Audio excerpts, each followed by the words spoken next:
The gender neutrality movement, what is it? What's happening there? Millions of people are suddenly joining this gender neutrality movement. We have gender neutral bathrooms, gender neutral pronouns, gender neutral emojis, gender neutral parenting movements, gender neutral everything. Brangelina's kid is now known as they. If you support this, then you're probably an ultra-liberal radical kook steering humanity towards an evolutionary dead end, or at the very least, a very confusing sexual century.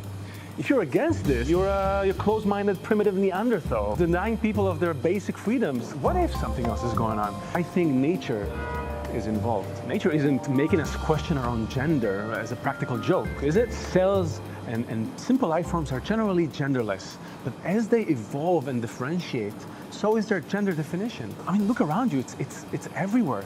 This male-female paradigm is in everything nature does in and around us. Plus and minus, electricity and magnetism, hot and cold, cavities and protrusions, vessels and fillings. Nothing is without gender. The Book of Zohar, 2,000-year-old text, says that every soul is male and female, bound together as one. As one.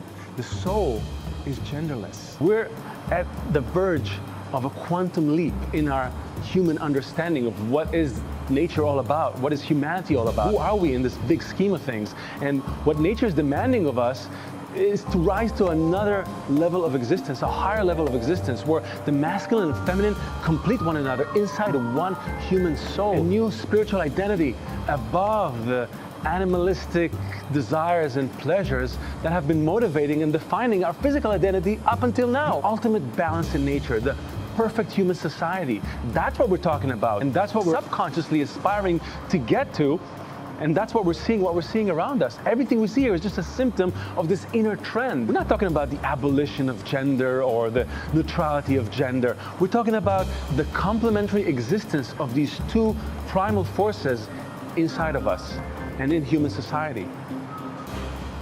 If this is true, any attempt to solve this on the material level, adding more bathrooms, changing how we call each other, is not going to satisfy anyone. Not the gender neutral people and not those who are freaking out about it. No one is going to be happy unless we define a new spiritual identity.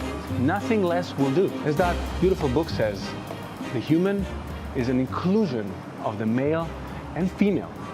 And the world cannot be built unless both male and female are present. So let's start moving towards a new stage in our evolution.